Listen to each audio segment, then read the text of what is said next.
마치고 돌아가는 발걸음도 지켜주실 줄 믿사옵고 우리를 위하여 십자가에 지시고 3일 만에 부활하신 예수님의 이름으로 기도드리옵나이다. 아멘.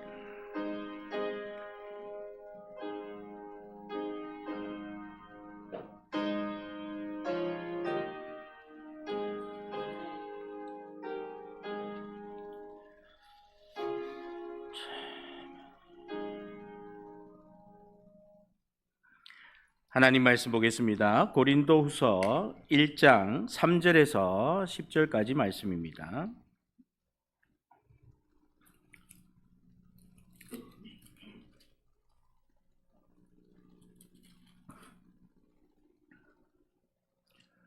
우리 한 절씩 나누어서 교독하도록 하겠습니다. 찬송하리로다. 그는 우리 주 예수 그리스도의 하나님이시요 자비의 아버지시요 모든 위로의 하나님이시며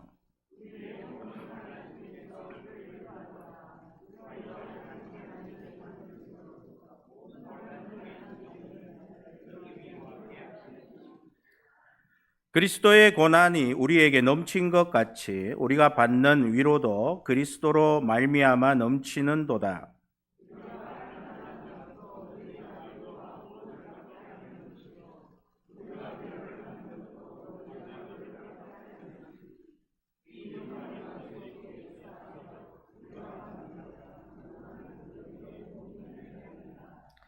너희를 위한 우리의 소망이 견고함은 너희가 고난에 참여하는 자가 된 것 같이 위로에도 그러할 줄을 알미라.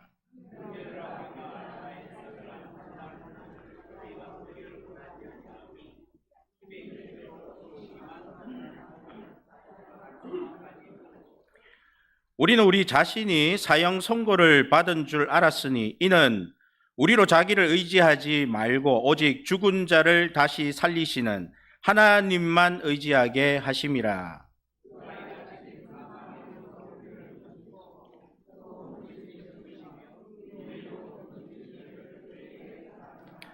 아멘. 하나님 은혜를 감사를 드립니다. 우리 일교구를 하나님께서 사용하여 주심 감사를 드립니다.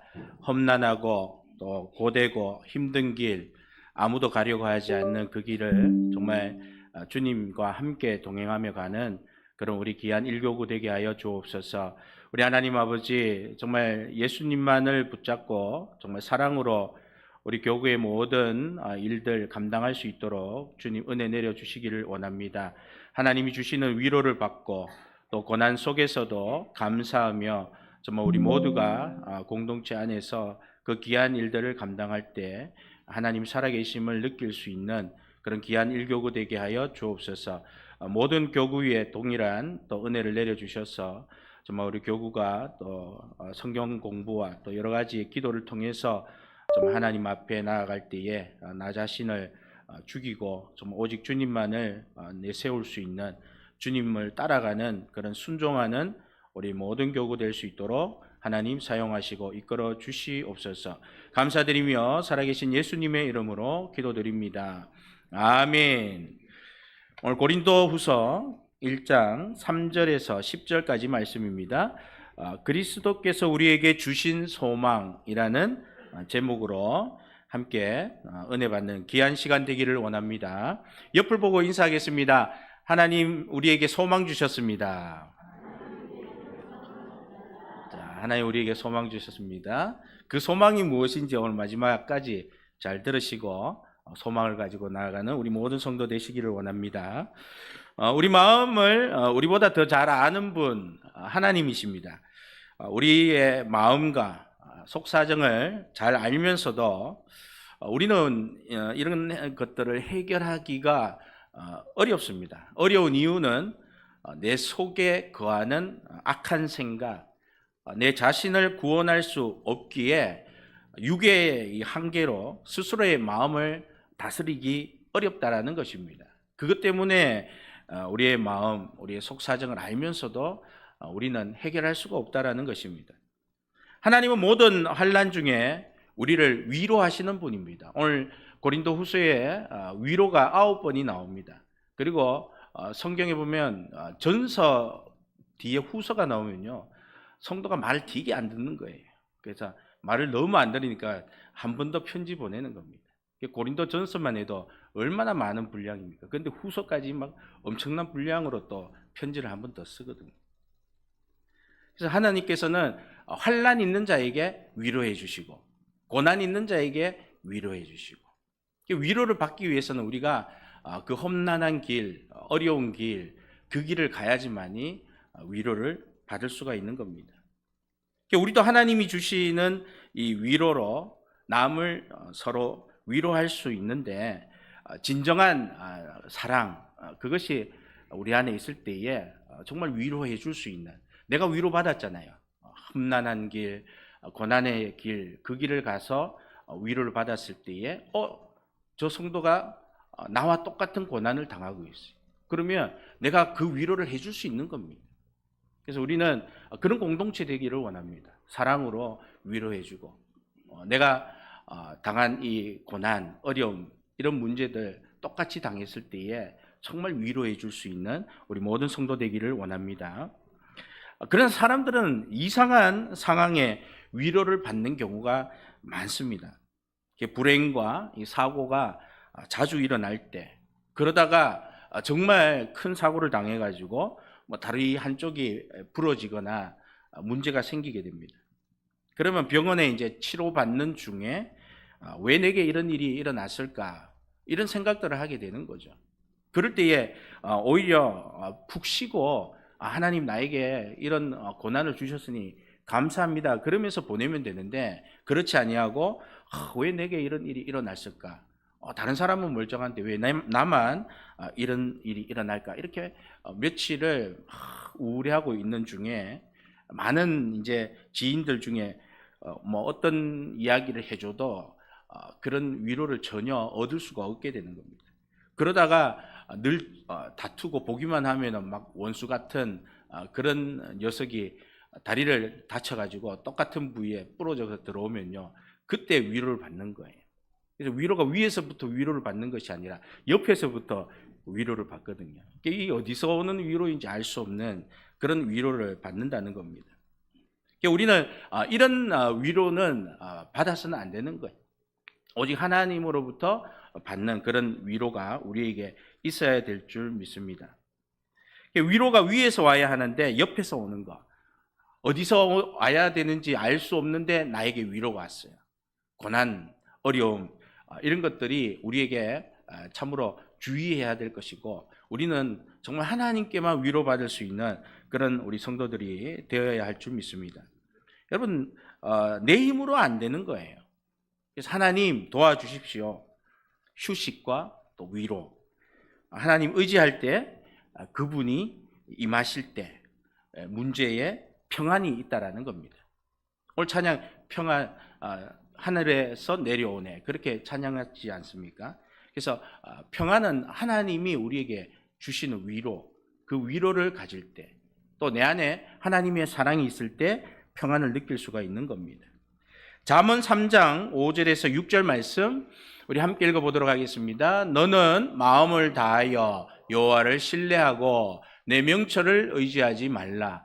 너는 범사의 그를 인정하라. 그리하면 내 길을 지도하시리라. 아멘. 뭘 하라고요? 마음을 다하고 신뢰하라, 의지하라, 인정하라, 범사의 그를 인정하라. 그리하면 해결된다라는 겁니다.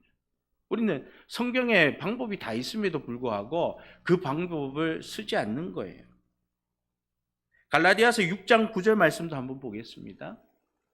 우리가 선을 행하되 낙심하지 말지니 포기하지 아니하면 때가 이름에 거두리라. 기다려야 되는 겁니다. 선을 행하는 거, 내가 선을 행했을 때에 아무런 보상이 안 주어진다고 할지라도 낙심하지 말고 계속적으로 포기하지 않으면 때가 이르러 하나님께서 야 가자, 이렇게 되는 그런 은혜의 시간이 온다는 겁니다. 히브리서 11장 11절 말씀 한 번 더 봅시다. 믿음으로 사라 자신도 나이가 많아 단산하였으나 잉태할 수 있는 힘을 얻었으니 이는 약속하신 이를 미쁘신 줄 알았음이라. 아멘. 그 기다림, 사라는 기다렸잖아요. 단산한 줄 알지만은 그러나 기다리면서 약속을 바라보면서 가니까 하나님께서 보상해 주신다는 겁니다. 기다리는 거 인내입니다. 인내. 우리가 인내한다는 거, 그 기다린다는 거 쉬운 것이 아닙니다. 세상에 기쁨만 있으면 좋을 겁니다. 하지만 내게 지속되는 이 기쁨이 삶의 진정한 의미를 잃게 만드는 거예요. 여러분, 우리에게 기쁨만 있으면 뭐를 잃는다고요? 삶의 진짜 의미를 잃게 되는 겁니다. 그래서 우리는 매일 기뻐하는 것도 주 안에서, 하나님 안에서 기쁨을 얻었을 때에, 그때에 이게 정말 우리가 살아가야 할 목표, 목적이구나라는 것을 알게 되는 겁니다. 여러분, 그림의 떡 먹을 수 없습니다. 잠시 잠깐의 어떤 쾌락을 얘기하는 거예요. 세상에 주는 기쁨이 마치 그림의 떡과 같은 겁니다. 일시적인 쾌락. 그 일시적인 쾌락을 위해서 우리는 영혼의 시간들을 투자해가면서까지 그 일시적인 시간을 위해서 살아가는 그런 어리석은 모습들이 있다라는 거예요. 영원한 기쁨. 우리 예수님을 믿을 때 내 온몸의 영적 성장으로 경험되고 체험되는 겁니다. 여러분, 이것이 우리에게 느껴지는데도 불구하고 우리는 일시적인 쾌락을 위해서만 살아가고 있다라는 거예요. 하나님 없는 기쁨은 자기 중심성만 더욱 강화시키는 겁니다. 하나님 없는 사람, 내 중심적인 어떤 성향만 더 강해지는 거예요. 가족의 영적 유대를 약하게 만드는 거. 왜 우리 가족이 왜 영적으로 유대가 약해지는가? 이거는 아직도 우리 가족 개개인이 자기 중심성이 강하기 때문에 그렇습니다. 물질, 명예, 쾌락에만 집중을 하면 진정한 사랑과 용서가 사라진다라는 거예요. 가족인데 용서가 없습니다. 가족인데 사랑이 없습니다. 그것은요, 자기 중심성에 강하다라는 거예요. 이런 가정이 붕괴돼 버리는 겁니다. 어느 순간에 붕괴되는 거예요. 오늘 예수님의 은혜 아닌 것으로 우리가 살아갈 때 일어나는 이런 현상들 주변에서 많이 보는 겁니다. 예수님 없는 가정, 예수님 없는 일터, 예수님 없는 개인 붕괴되고 무너지는 겁니다.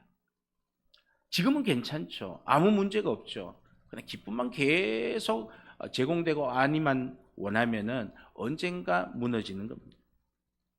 일터에서도 부정, 탐욕과 인간관계, 겉과 속이 다릅니다. 결국 붕괴로 이어지는 거예요.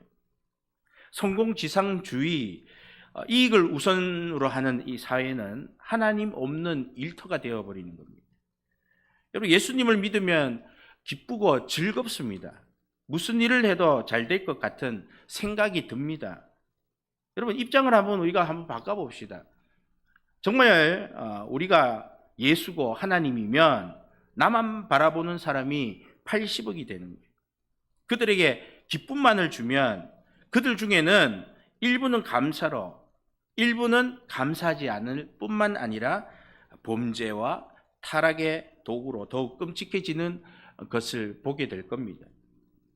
하나님도 우리를 그렇게 보시지 않겠습니까? 우리가 하나님 말씀 따라 살기를 원하지 않고 하나님 아닌 다른 것을 자꾸 범죄와 타락의 도구를 원하는 그런 삶을 살아가게 되는 겁니다. 타락이라는 것은 하나님과 나와의 단절을 이야기하는 겁니다. 내가 하나님과 단절되었기 때문에 그런 일이 일어나는 것입니다. 은혜를 받은 자는 거룩한 열매를 맺는다고 하잖아요. 예수님 사랑은 정말 악한 이 세상과 맞서야 할 힘이다라는 겁니다. 여러분, 우리에게 예수님 사랑하는 마음이 있으면 우리는 이 악한 것과 싸우려고 하는 이 힘을 사용할 수 있어야 되는 겁니다.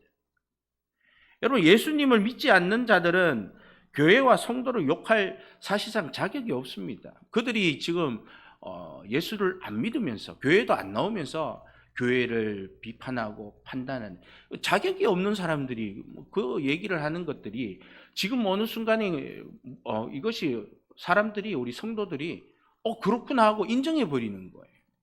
인정할 수 없는 거죠. 그들이 판단할 수 있는 자격이 없는 겁니다. 그러니까 우리가 이제 평가를 내려야 되는 거예요. 정말 우리가 범죄했구나. 우리가 교회가 정말 하나님 사랑이 없구나. 악한 세력으로 가득하구나. 이런 것들을 우리 예수 믿는 사람들이 진단을 해 나가야 되는 겁니다. 그러나 그리스도인은 서로가 거룩을 향해서 가도록 예수님 사랑으로 우리가 맞서야 한다라는 겁니다. 교회를 세우던 믿음의 많은 선진들, 선배들, 그때도 세상 연락 왜 없었겠습니까? 그때도 세상 연락 많았습니다. 많았지만 예수님 사랑이 가득한 교회를 위해서, 또 교회를 통해서 세상에 주님 사랑 알리려고 하는, 그렇게 사는 것이 가장 큰 기쁨이다라고 그들은 여겼기 때문에 교회를 세우는 거예요. 그렇게 흘러온 세월 역사 아니겠습니까? 오늘날 예수님 믿는다지만 불안과 슬픔을 당하고 심리적으로 상담을 받고 있고, 겉으로 보기에 멀쩡한 사람들인데도 극복을 못하는 분들이 많습니다.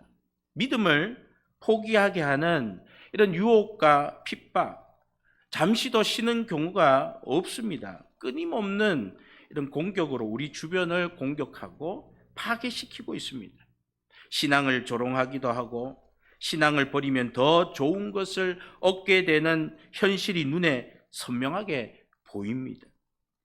신앙 버리는 사람 중에는 자기와 맞지 않는다고 신앙을 가진 후에는 왜 내게 안 좋은 일이 생기냐며, 그래서 내가 교회를 안 간다고 정당화하는 것입니다. 신앙, 믿음의 주 예수님을 바라보는 믿음으로 우리가 유혹과 핍박을 능히 이겨내야 하는 것입니다. 우리는 이런 믿음으로 예수님을 바라봄으로 이런 모든 유혹과 핍박을 능히 이겨내시는 우리 성도님 되시기를 축복합니다. 첫 번째는 환난에서 우리를 위로하시는 예수님입니다. 환난에서 우리를 위로하신다. 사도 바울은 예수님을 만나기 전에는 예수님을 믿는 자를 잡아서 괴롭히고 핍박하고 심지어는 죽게까지 하는 그런 아주 괴수 같은 인생입니다. 그런 바울이 예수님의 부름을 받아 회심하고 예수가 그리스도이심을 증언하는 사람이 되었습니다. 예수님 없는 과거 자신의 유대 신앙과 이제 예수가 있는 신앙은 비교할 수 없는 그런 은혜임을 깨닫게 되는 겁니다. 여러분, 우리도 그렇지 않습니까? 예수 믿기 전과 예수님을 믿고 난 이후 내 자신을 봤을 때 비교할 수 없는 기쁨이 우리 안에 있습니다. 이 기쁨은 무엇과 함께 있을 때요? 고난과 함께 있을 때. 여러분, 하나님은 참 신기한 은혜들을 많이 주셔요. 이렇게 하나님이 우리를 부르시고 잘되게 해주시면요, 우리는 그 잘되고 이런 상황을 안주하며 누립니다. 그래서 잘되게 평안하게 평탄하게 아무도 침범하지 못하는 그 타임을 딱 주시는데요, 그때 뭐 하냐면 방에 숨어 있어요. 숨어 있다가 그때 내가 왜 이렇게 살아야 되는가라는 것도 깨닫게 해주시고, 이후에 하나님을 따라갈 수 있는 결단의 시간이 굉장히 오랜 시간이 걸리는 경우들도 많이 있습니다. 우리 하나님께서 왜 험난한 인생, 힘든 인생을 계속 주시면 좋겠지만 그렇지 않고 평안한 삶, 정말 아무도 방해하지 않고 모든 것이 순탄하게 잘 되는, 방 안에 가만히 있어도 잘 돌아가는 그런 순간을 하나님께서 경험하게 해주신다는 겁니다. 그때 우리는 뭘 하느냐? 가만히 방에 앉아서 내 하고 싶은 걸 하고 있다라는 것입니다. 이게 우리의 문제점입니다. 우리는 편안하고 안주되면요, 아무것도 안 해요. 그러나 이 시간이 이러면 안 되구나라는 걸 알게 되면 그때부터 험난한 곳에 아낌없이 주님 가라면 가라는 대로 순종하게 되는 거예요. 이런 경험들 여러분들 한번 되새겨 보시면 있을 줄 압니다. 예수님을 믿고 바울도 아시아, 유럽을 다니면서 복음을 전합니다. 예수님과 함께하니 기쁨이 넘치죠. 찬송이 나옵니다. 오늘 3절 말씀 한번 읽어주시기 바랍니다. 시작.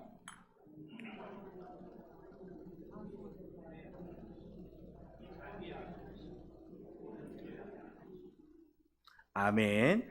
찬송하리로다. 그는 우리 주 예수 그리스도의 하나님이시요 자비의 아버지시요 모든 위로의 하나님이시다라고 말씀하고 있습니다. 여러분, 바울은 교회에 편지할 때 늘 하나님을 찬송합니다. 하나님을 찬송하면서 하나님의 살아계심, 그분의 존재를 알리고 좀 삶의 하나님 도움을 알리고자 하는 거예요. 오늘 여기 있는 분들도 정말 하나님이 계신다라는 것을 우리는 정말 기억하고 알아야 하는 것입니다. 늘 찬송할 수 있는 것, 그 찬송의 힘이 하나님을 인정할 때에 가능한 거예요.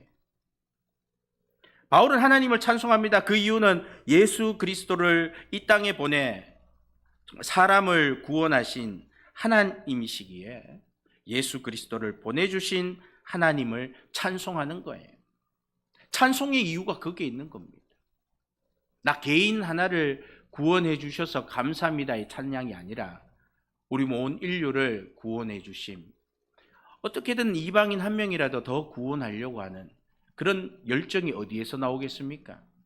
나 한 사람 구원받으면 끝이야 이러면 전도하겠습니까? 전도하지 않습니다. 나 아닌 또 다른 하나님께서 준비한 그 사람, 정말 그들을 향하여 달려가는 거예요. 그럴 때 찬송이 나오는 겁니다. 여러분 놀랍지 않습니까? 그럴 때 찬송한다는 거예요. 그럴 때 찬송. 우리는 우리 개인의 은혜를 경험하면 찬송하는데 바울은 그렇지 않습니다. 정말 복음을 전할 곳이 생겼을 때 하나님께 찬송하고 돌아왔을 때 하나님께 찬송하는 거. 어떻게 하나님 이런 엄청난 계획을 정말 자신과 사람들을 위해서 하나님 일하심 알리고 싶어 하는 거예요. 여러분, 우리가 복음 전하는 마음도 그런 것 아니겠습니까?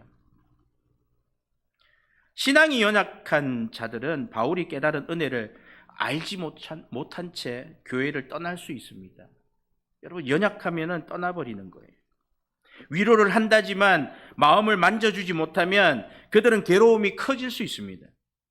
위로는 사람에게 얻을 수 있는 것이 아닌데도 불구하고 위로는 위에서부터 올 때 은혜가 임하는 겁니다. 고난이 찾아와서 위로의 어떤 시간을 좀 기다리면 되는데 그걸 기다리지 못하는 거예요. 하나님께서 사람을 위로하시면 그것이 참 위로가 됩니다. 그리스도인은 하나님으로부터 위로를 받아야 합니다. 환난 중, 어려움 중 기쁨이 있는 그런 성도에게 하나님 위로가 함께 있기를 축복합니다. 두 번째는 우리에게 소망을 주시는 그리스도입니다. 시편 42편 11절 말씀 함께 봅시다. 내 영혼아 내가 어찌하여 낙심하며 어찌하여 내 속에서 불안해하는가. 너는 하나님께 소망을 두라. 나는 그가 나타나 도우심으로 말미암아 내 하나님을 여전히 찬송하리로다. 아멘. 하나님을 찬송하는 것. 예수님은 우리에게 소망을 주시는 분입니다. 소망. 하나님은 위로하시는 분이시고, 여러분 성도의 진면목은 안주하는 것에서 오지 않습니다. 성도의 진면목은 고통에서 위로가 오는 겁니다. 고난은 믿음을 단련시켜 주는 거예요. 이 고난이 우리의 믿음을 단련시켜 줍니다. 그리고 소망을 견고하게 해주는 거예요.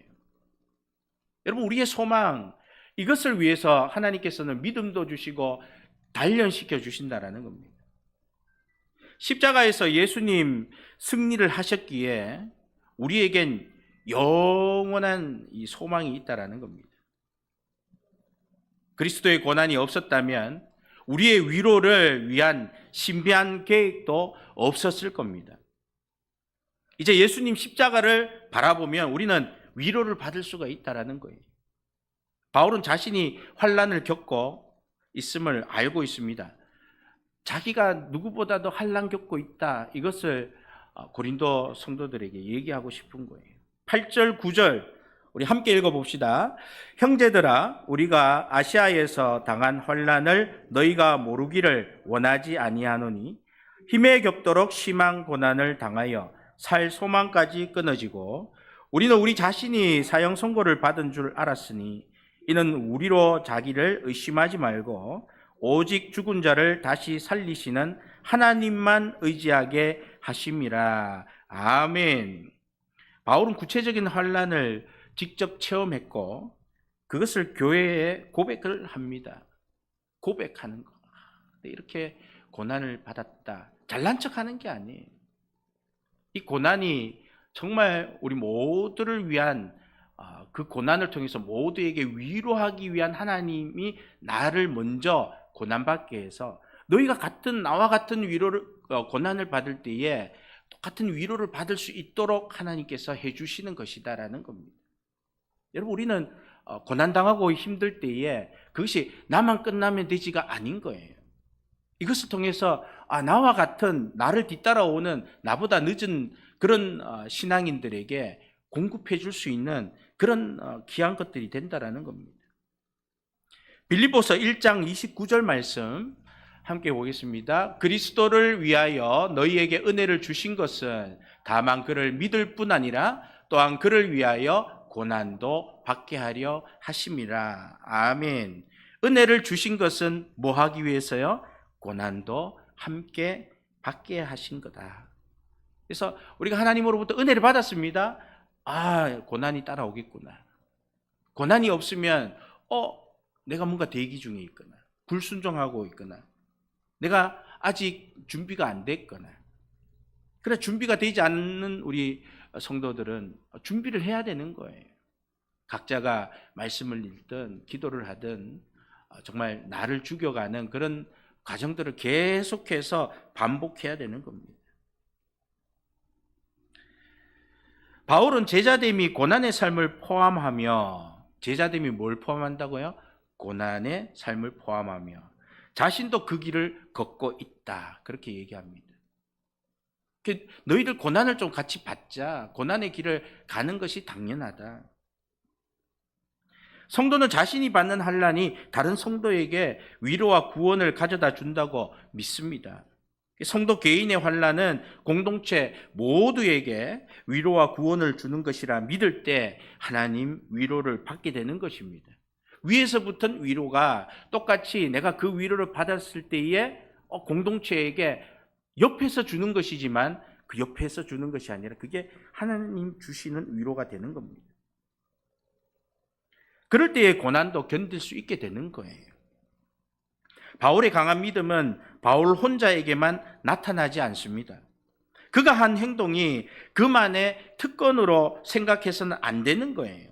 바울의 믿음이 평준화되어져야 한다는 것을 고린도의 후서에서는 말하고 있습니다. 내가 받은 이 고난이 나만의 특별한 것이 아니라 이것이 평준화되어야 된다. 모든 성도가 이런 고난을 통해서 하나님을 알고 소망에 이르러야 된다고 말하는 겁니다. 성도가 하나님 나라를 위해 고난 시즌에 등록할 때 여러분 등록하면 무슨 상을 줍니까? 참여상은 주잖아요. 참여상이라도 받는다는 거예요. 세 번째입니다. 유일한 구원자이신 그리스도입니다. 바울의 전도 여행 계획은 성령의 인도 따라 아시아를 넘어 유럽으로 복음을 확장한 증거입니다. 그럼 고난과 역경과 수고와 옥의 갇힘, 수시로 위협받는 위기들, 박해, 투옥, 굶주림, 생명 걸고 헌신하는 것. 여러분, 이 길은 기도하지 않고는 갈 수 없는 길입니다. 내가 살아있으면 내 이성이 남아있고 내 감정이 남아있으면 갈 수 없는 길입니다. 주님의 사랑만 있을 때에 비로소 갈 수 있는 길입니다. 제자가 되었을 때, 증인이 되었을 때 갈 수 있는 길. 고린도후서 11장 23절에서 28절 말씀 함께 보겠습니다. 그들이 그리스도의 일꾼이나 정신없는 말을 하거니와 나는 더욱 그러하도다. 내가 수고를 넘치도록 하고 옥에 갇히기도 더 많이 하고 매도 수없이 맞고 여러 번 죽을 뻔하였으니 유대인들에게 40에서 하나 감한 매를 5번 맞았으며 3번 태장으로 맞고 1번 돌을 맞고 3번 파선하고 1주야를 깊은 바다에서 지냈으며 여러 번 여행하면서 강의 위협과 강도의 위협과 동족의 위협과 이방인의 위협과 시내의 위협과 광야의 위협과 바다의 위협과 거짓 형제 중에 위험을 당하고 또 수고하며 애쓰고 여러 번 자지 못하고 줄이며 목마르고 여러 번 굶고 춥고 헐벗었노라. 아멘. 아직도 날마다 내 속에 눌리는 일이 있으니 또 없애주네요. 자, 사람의 힘으로는 여러분 이거 견딜 수 없습니다. 이런 고난이 오면은 뭐 한 번 뭐 우리는 몇 번 한 세 번 정도 연속으로 뭐 오면 내한테 뭐 그 바울을 보십시오. 뭐 3번이 아니라 지금 읽다가도 말았습니다. 그 고난들을 이기며 그저 왔다라는 거예요. 저와 여러분도 그저 모아보면 그럴 겁니다. 근데 이제 비교할 수 없죠. 근데 바울은 야 이거 평준화 좀 해보자 이러면요 우리 구원받을 수 있겠습니까? 그러니까 이 고난을 내가 먼저 받았으니까 이 고난의 이 무거움을 너희에게 알려줄게. 너희가 그것을 공감하고 기도하면 같은 위로를 받는다라는 거예요. 여러분 절망의 때 사형 선고 얼마나 많이 받았습니까? 여러분 살아갈 소망까지 끊어져도 죽은 자를 정말 살리신 하나님을 믿는다라는 겁니다. 여러분 우리도 그저 죽으려고 하는 거 이것도 마음대로 안 돼요. 죽는 것도요. 정말 뜻대로 할 수 없는 겁니다. 죽으려고 하는 그런 힘이 있다면 하나님께서 내버려 두는 거예요. 그런데 죽으려고 하는 힘조차 없을 때 하나님 살려주시는 겁니다. 여러분 이게 구원받은 성도의 특징입니다. 아직 죽으려고 하는 힘이 남아있어. 그러면 죽는 거지만 죽으려고 하는 힘조차도 없을 때 우리 주님이 와서 도와주시는 거예요. 이렇게 엄청난 축복을 받았는데 우리가 정말 이 바울과 우리를 비교했을 때 야, 우리가 갈 길이 정말 멀구나. 우리가 가야 할 길이 이렇듯 태산같이 있구나. 이런 생각들을 했을 때 우리에게 주어진 이 구원이 얼마나 거저 주신 하나님의 구원인가. 내가 받는 이 고난이 많으면 많을수록 정말 행복한 우리 성도가 될 줄 믿습니다. 4번째 마지막으로 믿는 자에게 영원한 소망을 주시는 그리스도입니다. 바울은 그리스도의 부활을 자신의 소망으로 삼았습니다. 무엇을요? 예수님의 부활을 나의 소망으로 삼았다. 우리에게 그리스도께서 우리에게 주신 소망이 뭐예요? 부활입니다. 이게 나의 소망이 되어야 되는 거예요. 바울도 그 소망을 가진 겁니다. 고린도후서 13장 4절 말씀 한번 보겠습니다. 함께 보겠습니다. 그리스도께서 약하심으로 십자가에 못 박히셨으나 하나님의 능력으로 살아계시니 우리도 그 안에서 약하나 너희에게 대하여 하나님의 능력으로 그와 함께 살리라. 아멘. 이게 소망이라는 겁니다. 산다, 부활한다. 이 부활의 승리를 위해서 그 소망을 위해서 우리에게 수많은 고난을 우리에게 주시는 겁니다. 우리가 받는 이 고난이 그냥 세상에서 끝날 것 같으면 이런 고난 우리 하나님 안 주셔요. 그냥 너가 즐겁게 살아라, 행복하게 살아라, 하고 싶은 거 다 하고 살아라. 근데 마지막은 지옥이다 말라고 우리 하나님께서 고난을 주시겠어요? 행복하고 즐겁게 가족하고 여행도 가고 맛있는 거 먹고 풍성한 삶을 살아갈 수 있도록 정말 만나와 메추가라기 뿐만 아니라 하늘에서 오만 것이 다 돈도 떨어지고 다 떨어질 거 아니에요. 근데 우리 하나님 그렇게 하시지 않는 겁니다. 고난받아라, 고통받아라, 이겨내라. 사랑으로 서로 위로하는 그런 마음을 가져라. 이 공동체 아니겠습니까? 그리스도 은혜, 범사의 모든 일이 그리스도의 크신 은혜로 가능하다라는 겁니다. 요한복음 3장 16절 말씀 함께 보겠습니다. 하나님이 세상을 이처럼 사랑하사 독생자를 주셨으니 이는 그를 믿는 자마다 멸망하지 않고 영생을 얻게 하려 하심이라. 우리 소망 영생입니다.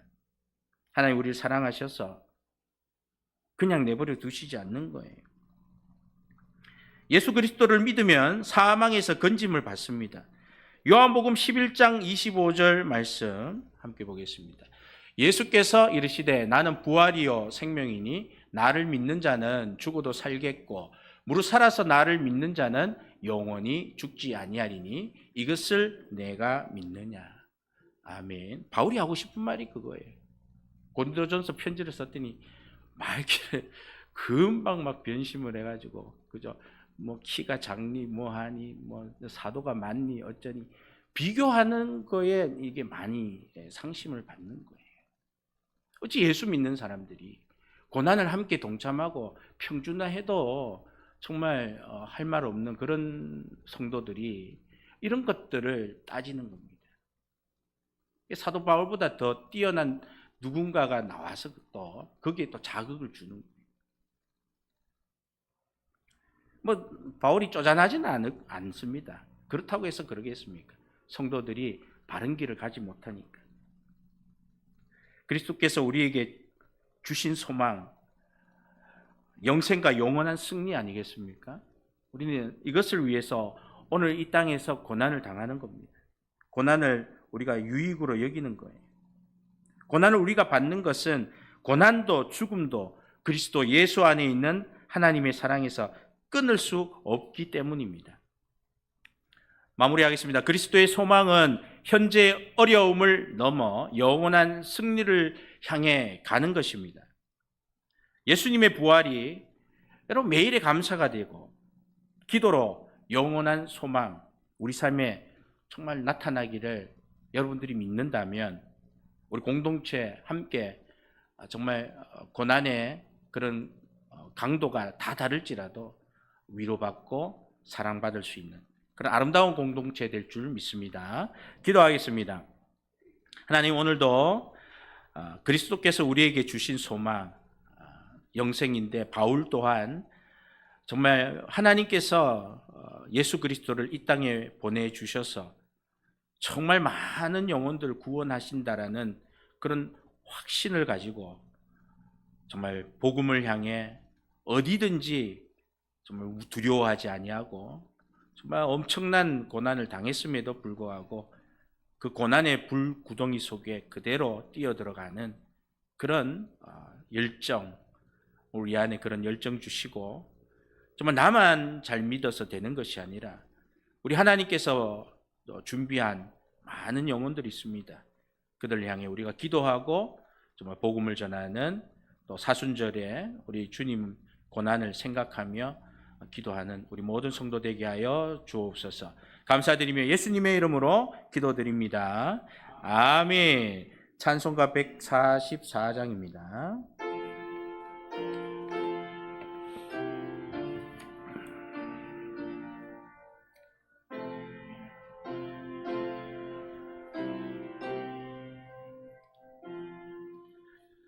예수 나를 위하여 십자가를 질 때 세상 죄를 지시고 고초당하셨네. 예수님 손에 나의 죄 위하여 곱의 피를 흘리니 죄인 받으소서.